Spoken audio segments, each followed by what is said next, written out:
Bulletin में आगे बढ़ेंगे। बड़ी खबर मिल रही है उससे आपको रूबरू कराएंगे। बड़ी खबर, बड़ा अपडेट उत्तराखंड रोपवे प्रोजेक्ट। और आपको बताते चले कि केदारनाथ हेमकुंड साहिब रोपवे प्रोजेक्ट को मंजूरी मिली है। मोदी सरकार ने रोपवे प्रोजेक्ट को मंजूरी दी है। 4 से 6 साल में रोपवे में बनकर ये तैयार होगा। केदारनाथ रोपवे प्रोजेक्ट के लिए 4081 करोड़ रुपए का ये प्रोजेक्ट बनकर के तैयार होगा। केंद्र सरकार की ओर से मंजूरी दी गई है। मोदी सरकार ने रोपवे प्रोजेक्ट को एक बड़ी मंजूरी दी है। इससे आपको बताते चले कि श्रद्धालुओं को लाभ होगा। 9 घंटे का रास्ता जो है वो महज 36 मिनट में पूरा होगा। तो सरकार की ओर से ये बड़ा फैसला लिया गया है। रोपवे को लेकर एक बड़ी मंजूरी केंद्र सरकार की ओर से 4081 करोड़ की लागत से इस रोपवे को तैयार किया जाएगा, ताकि श्रद्धालुओं को आने जाने में सुविधा मिल सके और ज्यादा से ज्यादा श्रद्धालु उत्तराखंड का रुख कर सके। तो केदारनाथ रोपवे प्रोजेक्ट के लिए 4081 करोड़ रुपए की मंजूरी।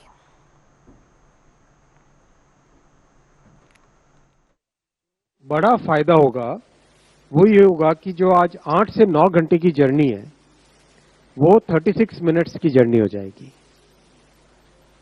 8 to 9 आवर्स की जो जर्नी है that will become a journey of 36 minutes. और ये जो टेक्नोलॉजी इसमें लगाई गई है that is called 3S technology. इसमें 3 केबल होते हैं एक साथ। 3 केबल में एक केबल हॉलेज का काम करता है, 2 केबल उसको सपोर्ट करते हैं पूरे गंडोला का। और जो गंडोला है वो अपने आप में एक मिनी बस जैसा है। 36 लोगों के बैठने की कैपेसिटी उसमें, 36 लोगों के बैठने की कैपेसिटी, ऑलमोस्ट लाइक एक छोटी सी बस के जैसा है। अच्छा, बहुत स्मूथली, और ये बहुत सेफ टेक्नोलॉजी है।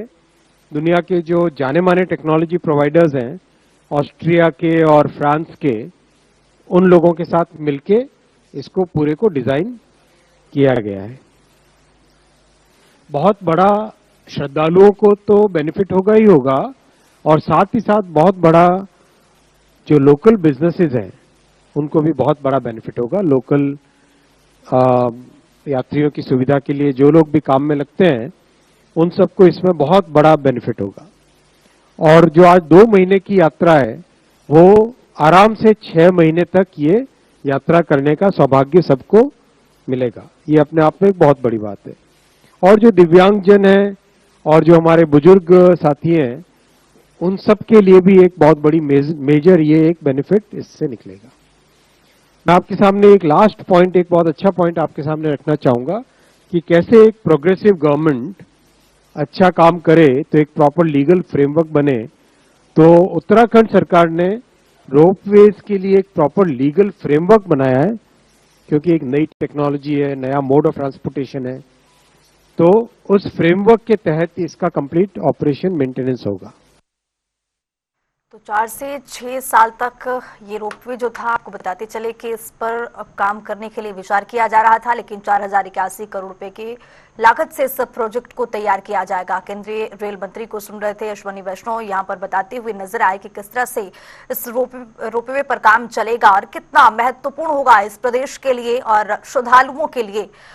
तो आपको बताते चले कि केदारनाथ रोपवे प्रोजेक्ट के लिए केंद्र सरकार की ओर से 4081 करोड़ रुपए दिए गए हैं, मंजूर किए गए हैं, ताकि इसका निर्माण जल्द से जल्द हो और श्रद्धालुओं को इसका सुविधा मिल सके, लाभ मिल सके। तो ग्राफिक्स के जरिए समझने की कोशिश करेंगे कि आखिरकार इस रोपवे से क्या कुछ फायदा होगा, कितना किलोमीटर ये लंबा होगा। 12.9 किलोमीटर लंबे ये रोपवे का निर्माण किया जाएगा और इसकी लंबाई इतनी होगी। 4081 करोड़ की लागत से इस रोपवे को तैयार किया जाएगा। केंद्र सरकार की ओर से इसकी मंजूरी दी गई है। तो उत्तराखंड में रोपवे प्रोजेक्ट पर सरकार किस तरह से खर्च कर रही है। रोपवे से प्रतिदिन 18,000 श्रद्धालु पहुंचने की उम्मीद जताई जा रही है। श्रद्धालु 18,000 पहुंचेंगे इस रोपवे के जरिए। रोपवे से वन में 1,800 श्रद्धालु पहुंचने की उम्मीद है। और इतना ही नहीं, सोनप्रयाग टू केदारनाथ की दूरी है और मात्र 36 मिनट में यात्री रोपवे के जरिए पहुंच सकेंगे। तो 8 से 9 घंटा जो समय लग रहे थे, 9 घंटे का जो वक्त लग रहा था, वो बेहद कम हो जाएगा। अभी तक 8 से 9 घंटे का समय लगता है, लेकिन रोपवे बन जाने के बाद महज 36 मिनट में ये दूरी तय की जाएगी। सरकार की इस पर नजर है। सरकार ने 4081 करोड़ रुपए भी इस प्रोजेक्ट के लिए सरकार की ओर से मंजूरी दे दी गई है और इससे श्रद्धालुओं को भी काफी लाभ पहुंचेगा। श्रद्धालु भी उत्साहित होंगे और यहां पर भारी संख्या में जो पर्यटक हैं वो रुक करेंगे। चूंकि 8 से 9 घंटे का जो वक्त लग रहा था उसमें भारी गिरावट देखी जाएगी। महज 36 मिनट में जो श्रद्धालु हैं वो यहाँ पर केदारनाथ हेमकुंड साहिब पहुंच सकेंगे और इस प्रोजेक्ट को मंजूरी केंद्र सरकार की ओर से मिली है और सरकार के इस पर नजर है। 4 से 6 साल में रोपवे बनकर पूरी तरह से तैयार हो जाएगा। थोड़ा वक्त लगेगा, 4 से 6 साल का, लेकिन आपको बताते चले कि इस रोपवे से बेहद लाभ होगा उत्तराखंड की जनता को, श्रद्धालुओं को। और यहाँ पर केंद्रीय मंत्री को हम सुन रहे थे, अश्वनी वैष्णव ने किस तरह से उन्होंने जानकारी दी है। रेल मंत्री की ओर से कहा गया है कि इससे काफी सुविधा होगी श्रद्धालुओं को आने जाने में। यशराज आनंद हमारे साथ, हमारे सहयोगी जुड़ रहे हैं ज्यादा जानकारी के साथ। यशराज, जिस तरह से केंद्र की ओर से बड़ी मंजूरी मिली है, 4081 करोड़ रुपए की रोपवे के लिए मंजूरी, कितना लाभ होगा और सरकार की ओर से इस पहल की शुरुआत की गई है, इससे जनता में कितना उत्साह? बिल्कुल, इस बार जो प्रधानमंत्री नरेंद्र मोदी का उत्तराखंड आगमन हुआ तो इससे पहले उन्होंने बहुत बड़ी सौगात दे दी। बताना चाह रहा हूं कि उत्तराखंड में रोपवे निर्माण को मंजूरी मिल गई है, जिसमें यदि बात करें केदारनाथ में, तो केदारनाथ में रोपवे निर्माण को मंजूरी मिल गई है। वहीं हेमकुंड साहिब में भी रोपवे निर्माण को 2 जगह मंजूरी मिल गई है। अपने आप में एक बहुत बड़ी बात है, क्योंकि उत्तराखंड जो है ये पर्यटन क्षेत्र माना जाता है। उत्तराखंड को देवभूमि कहा जाता है, यहाँ पर देवताओं का वास है। इसी को देखते हुए यहाँ पर एक तो सबसे बड़ी बात है कि यात्रा, चारधाम की यात्रा होती है। चारधाम की यात्रा जो थी वो अत्यंत दुर्गम यात्रा मानी जाती है, जिसमें से केदारनाथ की यात्रा और हेमकुंड साहिब की यात्रा अत्यंत दुर्गम यात्रा मानी जाती है। इस यात्रा पर लोगों को चढ़ाई करने में काफी परेशानियों का भी सामना करना पड़ता है, क्योंकि यह दुर्गम चढ़ाई है। करीब केदारनाथ की यदि बात करें तो यह करीब 18 किलोमीटर लंबी चढ़ाई है और वहीं हेमकुंड साहिब की यदि बात करें तो 22 किलोमीटर के आसपास दुर्गम चढ़ाई, खड़ी चढ़ाई है। इसको चढ़ाई चढ़ने के लिए लोगों को परेशानियों का सामना करना पड़ता है। कभी कभी तो वहां पर सांस के लोगों को दिक्कतों का भी सामना करना पड़ता है, क्योंकि इतनी ऊंचाई पर स्थित है। दूसरी बात, वहाँ के मौसम भी काफी प्रतिकूल रहते हैं। कभी बारिश हो जाती है, बर्फबारी होती है, इस कारण से लोगों को दिक्कतों का सामना करना पड़ता है। वहीं बड़े बुजुर्गों और बच्चों को भी काफी परेशानियों का सामना करना पड़ता है चढ़ाई चढ़ने के कारण। बुजुर्गों को या तो घोड़े खच्चर से चढ़ाई करनी पड़ती है, या तो पिट्ठू के माध्यम से केदारनाथ या बात करें हेमकुंड साहिब की चढ़ाई चढ़नी पड़ती है। इसी को देखते हुए दूसरा सबसे बड़ा साधन यहाँ पे हेलीकॉप्टर के माध्यम से चढ़ाई किया जाता है केदारनाथ में।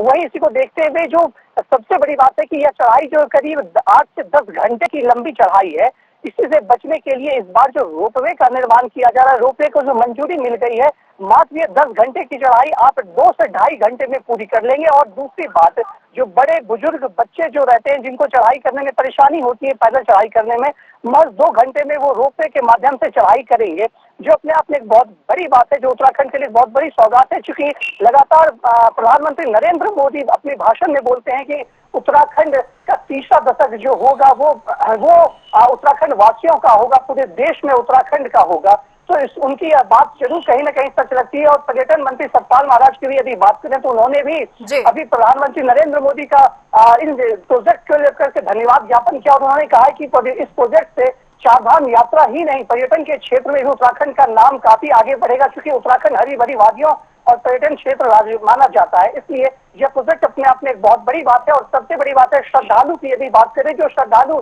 चारधाम यात्रा के दर्शन, चारधाम यात्रा पर जाते हैं, दर्शन के लिए जाते हैं, उनके लिए भी यह राहत बड़ी खबर है। जी यशराज, जो जिस तरह से प्रधानमंत्री की अगर बात कर ले, आज जो प्रधानमंत्री की उत्तराखंड में मौजूदगी है और जिस तरह से वो जिक्र कर रहे थे कि इस राज्य को और विकसित बनाना है, विकास की दिशा में लेके जाना है, और इस रोपवे प्रोजेक्ट के लिए 4081 करोड़ की मंजूरी, एक बड़ा यहाँ पर वो दिया गया है प्रदेश के लिए, और यहाँ पर विकास की दिशा में सरकार अग्रसर होती हुई और जनता और श्रद्धालुओं के लिए भी बेहद लाभदायक होगा। बिल्कुल, 4081 करोड़ का ये जो रोपवे प्रोजेक्ट है, ये अपने आप में एक बहुत बड़ी बात है, क्योंकि प्रधानमंत्री नरेंद्र मोदी ने एक बात भी कही थी कि ये उत्तराखंड उनका दूसरा घर है। तो प्रधानमंत्री अपने दूसरे घर को बहुत बड़ी सौगात एक आए और देकर चले। आज अभी प्रधानमंत्री का दौरा उत्तराखंड में हर्षिल और मुखवा था, जहां से उन्होंने शीतकालीन यात्रा का भी प्रमोशन किया। वहां से और उसके बाद वो हर्षिल भी गए और हर्षिल में जनसभा को भी उन्होंने संबोधित किया। तो इसके बाद अपार जन समर्थन वहां पर उनको देखने को मिला, काफी ज्यादा भीड़ थी। वहीं यदि बात करें कि आज से 4 दिन पहले हर्षिल और मुखवा की यदि बात करें मौसम की, तो वहां की मौसम काफी खराब थी, वहां लगातार बर्फबारी हो रही थी, लेकिन लोगों में खासा उत्साह आज भी देखने को मिला। लोग अपने गांव में आ रहे थे और गांव में आकर के प्रधानमंत्री नरेंद्र मोदी का वो स्वागत करते हुए नजर आ रहे थे। वहीं प्रधानमंत्री के साथ साथ मुख्यमंत्री पुष्कर सिंह धामी भी वहां पर नजर आ रहे थे, जो लगातार बोल रहे थे। पुष्कर सिंह धामी का भी स्पष्ट रूप से कहना है कि प्रधानमंत्री के आगमन से जो उन्होंने बहुत बड़ी सौगात यहाँ पर पर्यटकों को, यहाँ के श्रद्धालुओं को और सिर्फ पूरे देश विदेश को भी दिया, क्योंकि उत्तराखंड में जो पर्यटन का क्षेत्र ये विदेशों तक प्रचलित है। लोग विदेश से भी यहाँ पर पर्यटक यहाँ पर आते हैं और विदेशों से भी यहाँ पर चारधाम यात्रा का दर्शन करने के लिए श्रद्धालु आते हैं। उनके लिए भी एक बहुत बड़ी खबर है, क्योंकि उत्तराखंड में जब चारधाम यात्रा में श्रद्धालु आते थे तो केदारनाथ की यात्रा के लिए ही उनको 2 दिन का समय लग जाता था, क्योंकि भारी खड़ी चढ़ाई होती थी। लेकिन अब इस चढ़ाई से बचेंगे लोग, इस रोपवे का उपयोग करेंगे और उपयोग करने के साथ साथ अपने समय के साथ साथ अपने धन का भी बचत करेंगे। ये अपने आप में एक बहुत बड़ी बात है। प्रधानमंत्री जो लगातार बोलते जा रहे हैं कि उत्तराखंड उनका दूसरा घर है, यह जरूर यह बात साबित कर रहा है। वही कांग्रेस की ओर से भी कई सवाल खड़े किए जा रहे हैं कि इससे प्रधानमंत्री के आगमन से क्या हो सकता है, भीड़ की कमी कैसे हो सकती है, किस प्रकार से मेंटेनेंस रख रखाव किया जाएगा। कई ऐसे सवाल कांग्रेस के द्वारा भी खड़े किए जा रहे हैं। लेकिन अब देखना यह है कि यह प्रोजेक्ट कब तक बनकर तैयार हो जाता है और इस प्रोजेक्ट से जरूर बात है कि इस प्रोजेक्ट से जनता और श्रद्धालुओं को काफी लाभ मिलेगा।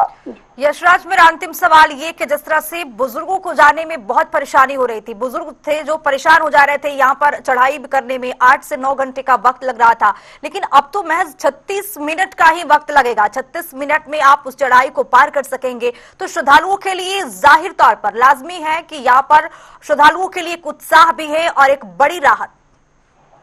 जी बिल्कुल, श्रद्धालुओं के लिए बहुत बड़ी राहत है, क्योंकि यदि बात करें समय कम लगने की तो समय काफी 30 मिनट से 35 मिनट ही मात्र समय इसमें लगेगा।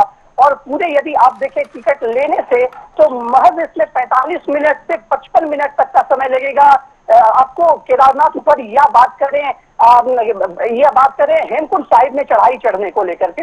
वहीं इससे पहले जो एक सुविधा थी वो हेलीकॉप्टर की सुविधा थी, तो हेलीकॉप्टर में काफी ज्यादा पैसा लग जाता था, लोगों को बुकिंग करने में भी काफी परेशानी आती थी, क्योंकि हेलीकॉप्टर ऊपर दुर्गम चढ़ाई है, मौसम के भी ऊपर कहना मुश्किल हो जाता है कि कब मौसम खराब हो जाता है। आज मौसम सही है, हो सकता है शाम में मौसम खराब हो जाए, अगले दिन सुबह जब फ्लाइट हेलीकॉप्टर उड़ने को रखे तो मौसम खराब हो जाता है। इसको देखते हुए कई बार हेलीकॉप्टर कैंसिल भी हो चुका है, जिसको देखते हुए यात्रियों को काफी परेशानियों का सामना करना पड़ता है, क्योंकि श्रद्धालु जो वो आते हैं वो लगातार देश से भी आते हैं, कई विदेशों से भी आते हैं, दूरगामी राज्यों से भी आते हैं, जिसके कारण उनको काफी परेशानियों का सामना करना पड़ता है। लेकिन परेशानियों से बचने के लिए अब दूसरा माध्यम रोपवे हो गया, जो एक बहुत ही शानदार प्रोजेक्ट है प्रधानमंत्री नरेंद्र मोदी के द्वारा एक शानदार दिया गया है उत्तराखंड वासियों को। ये अपने आप में एक बहुत बड़ी बात है, बहुत बड़ी सौगात है। जी, बहुत शुक्रिया यशराज तमाम जानकारी साझा करने के लिए। तो आपको बताते चले कि केंद्र सरकार की ओर से मंजूरी दी गई है और तकरीबन 4,000 करोड़ की मंजूरी दी गई है। मात्र 36 मिनट में ये पूरी यात्रा होगी। जो श्रद्धालु वहां पर पहुंच रहे थे, 8 से 9 घंटे का वक्त लग रहा था, वो जो वक्त है वो उसमें 36 मिनट ही लगने वाला है। अब ये जो समय है, समय में भारी बचत देखी जाएगी।